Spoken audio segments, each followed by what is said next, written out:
Hello Taurus, and welcome to the Allegory. My name's Erin. Today we're going to be doing your mid-August love check-in. This will be a general message for you.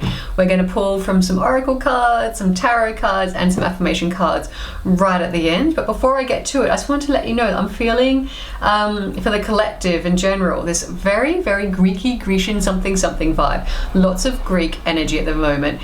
I don't think it's a coincidence that I picked my two only Greek-inspired tarot decks for this. So they felt like they were going to partner really well when I was thinking about it. It was only after I laid them down, I was like, oh, Greek. So we've got the Elysian tarot deck created by Lucia in London, and then the Aphrodite Studios tarot deck created by the team in Germany. So we've got these two Greek tarot decks. I was called to wear my Medusa pin, which I was actually given by the lovely Lucia when I bought her tarot decks. I'm really excited about that, and Medusa can be this idea of feminine energy and protection, but then also I'm getting that maybe some of you have a little bit of a resting bee face and you're stopping people in their tracks. Not necessarily turning them into a stone, but maybe turning them to stone is in like keeping them from speaking their truth, what they want to say to you. Maybe you've just had enough. I'm getting a very strong energy of had enough, I'm out, I'm done. One look and they know exactly what you're thinking and they know not to bother trying. So I'm definitely getting that energy. I also randomly on Friday, I really have been really called to read the Odyssey. I tried doing this when I was about 18 thinking, oh, this will be a laugh. It's a pretty heavy tome.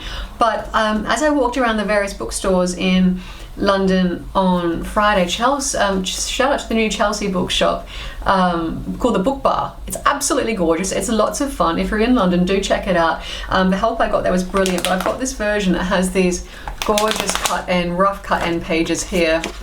There you go. That's the Book Bar in Chelsea in London.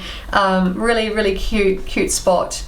Anyway, but I read a couple of different opening stanzas of about 5 different translations, and Emily Wilson's was just, it felt like it had the right tone, enough depth, and really easy to read and understand and get the nuance. And also I was told that she's one of the first or the first female authors to take on the adaptation of Homer's Odyssey as well. So lots of Greek energy is coming through. I randomly bumped into someone on the Friday and we were talking about stories, and she mentioned her favorite historical author was Nellie Haynes.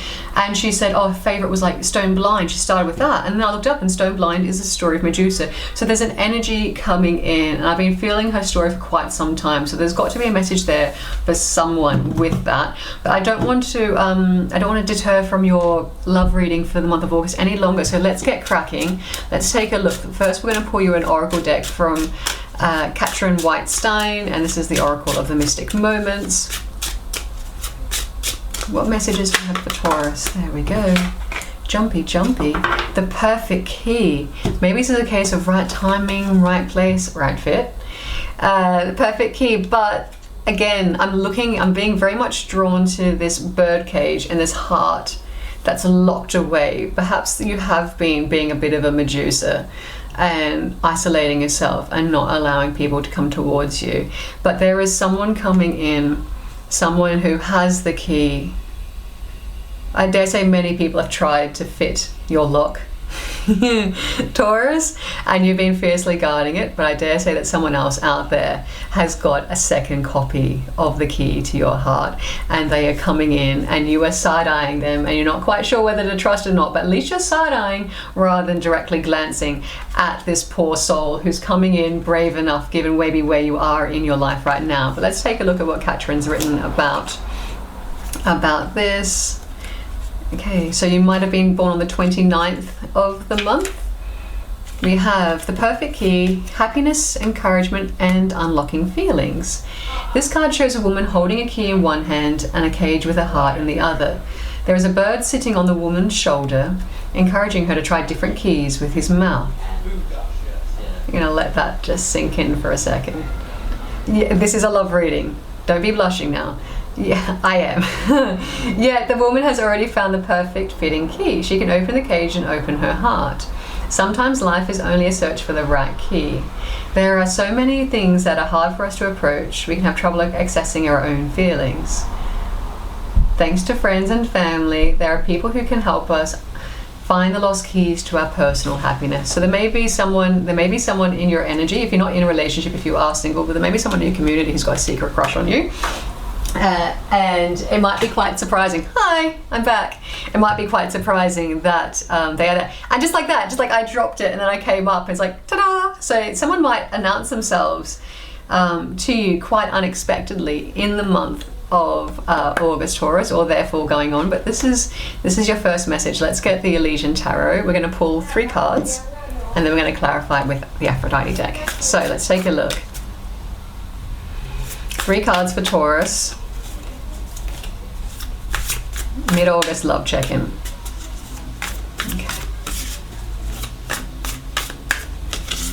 Okay, there we go. Knight of Arrows, which is the Knight of Wands. So messenger knight coming in quickly. 10 of Coins.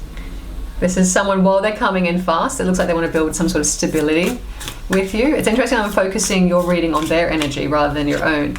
And the 8 of Cups. Perhaps this is someone who's had to walk away from a situation to come towards you. That could be a job, a city, challenging family members. It could be an ex that's reappeared recently that they've been umming and ahhing on, because the Knight of Wands or Knight of Arrows can be that hot, cold, coming and going energy when it's not in its right, correct direction.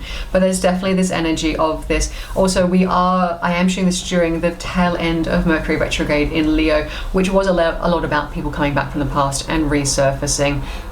So it definitely feels like either they've let someone go, or you could be in the moment of walking away from someone or a situation and being really quite guarded and not being ready for something, but then ta-da, in comes this friend who's perhaps always had a crush on you. Let's take a look at the bottom of the deck together. We have the 9 of Wands. Exactly. Feeling like you're on your last tether, your back's up against the wall, you're a little bit tired, you've got that last grasp of that 9th wand, that last energy stick going, oh, Spirit Spit, can I do this? Spirit Spit? Maybe someone can't kiss so well, but Spirit Stick, can I do this? Do I have the energy to go forth and conquer? Let's clarify. Let's pull from Aphrodite and see, why is the Knight of Arrows here for you? Someone could be well into horses, riding horses. I was only at the polo last night for the first time, which was interesting and lots of fun. Did I know the rules? No. Is it the first time I've gone to a sporting event not knowing the rules? Yes. Was it fun? Yes. So, Knight of Arrows, why is that here for you? What does this represent? Okay, 5 of Coins.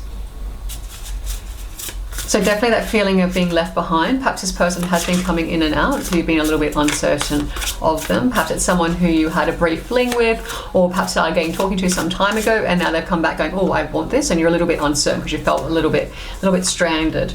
Yeah, this is someone who has been looking at you from afar and wanting to come towards you, and they're coming towards you with very serious intent. We've got the 4 of Wands here. You know, if this isn't like a situation where you're already in a relationship and it's felt a bit hot, cold lately and you're trying to figure it out, you're like, what are my next steps? You know, I want to get married, I want to have a further commitment. It's looking like it's heading that way for sure, that is on the distant horizon. Or this could be a case of you're at a wedding or a work function or an event, a festival, a party, whatever it may be, bingo night, pub quiz. You could be on your own and feeling really kind of like separate from your community, the people around you, and you're really looking at things from afar and figuring out, what do I need to do to call in love? You're kind of not happy with the situation, but you're not happy enough really to be pursuing anything either. And you've got queries around anyone coming in toward you and coming in too quickly. You don't trust that energy, Taurus, which is not surprising considering how extraordinarily grounded you are, how practical you are, and how much love and home really does mean to you. Okay, let's take a look at, why is there 10 of Coins here for Taurus? Okay, Emperor energy, not surprising. So Aries. So this is Emperor, well, who's obviously the boss of everything, with all the money, all the time, all the energy, all the love, all the wealth. So you could be calling in an Aries, or you could be calling in someone who is a business person, an entrepreneur, someone who owns their own company, someone who's quite wealthy and established already. You're not calling in someone who's kind of at the start of their career or changing careers or anything like that. And this is what you're manifesting, I'm feeling. And then we've got Priestess of Wands, so Knight of Wands energy. So rushing forth. Again, you've got the same cards twice, so there really is this repeating energy. Perhaps there's a fire sign coming in towards you, so Aries. Leo or Sagittarius, we are still in Leo season, but there's someone who's very, very attracted to you and you're very attracted to them. Perhaps there's a lot of like frisson and chemistry and excitement, and you're really uncertain if this is right. Let's get you one more card. The Emperor energy, though, isn't someone who's mucking about. They're not an F around and find out. There's someone who's very committed, who are in for the long haul.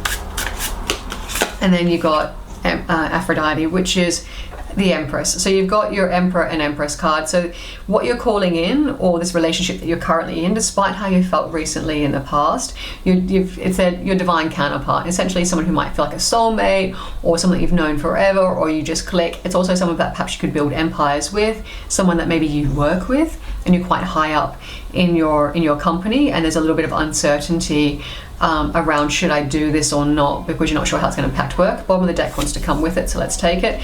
5 of Wands. Exactly, you're worried about competition, what people say, what people do around you in this energy, especially if this is a workplace connection where you're a little bit like you don't want HR to be involved if it goes sour, and you don't want it to spoil anything at work or to spoil your investment and your future and your legacy. But I dare say this is a very positive thing. You're just being a little bit mindful. You've got the 2 5s here, and 5s in numerology is about change, okay? So it's good to feel that, it's good to be concerned, but I dare say that it's something that you're going to want to continue this excitement, because you can see a long-term future with them and they can see that with you. 3 of Swords. Someone is getting over heartbreak. Someone is still in this energy of heartbreak and you're worried about heartbreak. Perhaps also if this is someone that you're very attracted to and you're not in a relationship with, or you are, it can go either way. You're worried about competition, perhaps they're a very attractive person, or you've seen them as being very magnetic and you're worried about other people coming in, and you're worried that this could be a situation that ends in heartbreak. I'm being called to tell you that there's maybe some self-work you could do, Taurus. So maybe look up some podcasts, whatever it is that you're feeling, whether it's inner child, whether it's past breakups, masculine energy or feminine energy. Maybe just start Googling that sort of stuff or podcasting that and having a listen, because I feel like there's an element of you need to let go here of something that's draining you. Interesting, I said let go of something and we've got the 8 of Cups. Completely forgot we'd pulled that. So let's take a look at what it is that you need to let go of. This might help direct you in what sort of self-help work you can do. And by self-help, it's self-love, right? It's taking time for you to start feeling your best and feeling strong and empowered again. Okay, 8 of Wands, 2 8s, abundance, 7 of Coins, which is about assessing, harvesting, figuring out your next steps. Let's go one more. What are we walking away from? Aquarius energy with the Star. So it's saying that you need to walk away from what's really upsetting you, and you need to do it now. You need to drop it now. Take a moment to consider what is it that you need to focus on next for you, and feel healthy and feel confident and to be able to heal. The Star is healing, it's healing energy. So I'm definitely getting that you are in the right space to walk away from whatever it is, but get on with it. Don't muck about, don't drag your feet. Do the assessment, but don't assess so much that you get into this moment of paralysis and you're not sure which way to go, because you are definitely on a healing journey with what's hurt you in the past. I dare say it's not this connection, but there's something that's kind of holding you back from really committing and being able to give everything to this partner or to this new person coming in towards you. Let's take a look at the bottom of the deck together.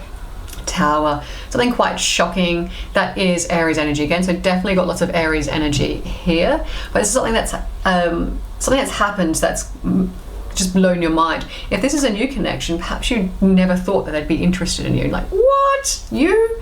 Or people, perhaps you've had someone on quite a pedestal where you can't recognize your own value because you need to be doing some self-love here. 3 of Swords, I don't always see as heartbreak. I also see it definitely as you working on yourself to heal yourself and remove those swords you've placed in your own heart away and build on your confidence and focus on healing. But this could have been quite a shocking situation in your past, or with someone perhaps cheating on you or blindsiding you in some way that makes you feel not confident in yourself. But there's definitely this idea of it's time to heal, it's time to focus on your future and that new love coming in, Taurus. Let's get you a couple of affirmation cards to send you on your way. And if you like this video, do comment below, and maybe even like some sort of bull or cow symbol or magical beings, maybe a unicorn if this resonated, and then subscribe to the channel if you don't mind. So your final affirmation cards to send you on your way are home. Such a Taurus card. I create a nurturing sanctuary within my home where love, joy, tranquility fall. For home is where the heart is. And then treat yourself. I am worthy of kindness and self-care. I take the time to treat myself as I deserve to experience the joy and comfort that I provide others. That's your Three of Swords energy. It's really time to focus on you, what makes you feel good, confident, empowered, and sexy AF. Thank you for being here, Taurus, and I'll see you again soon. Bye.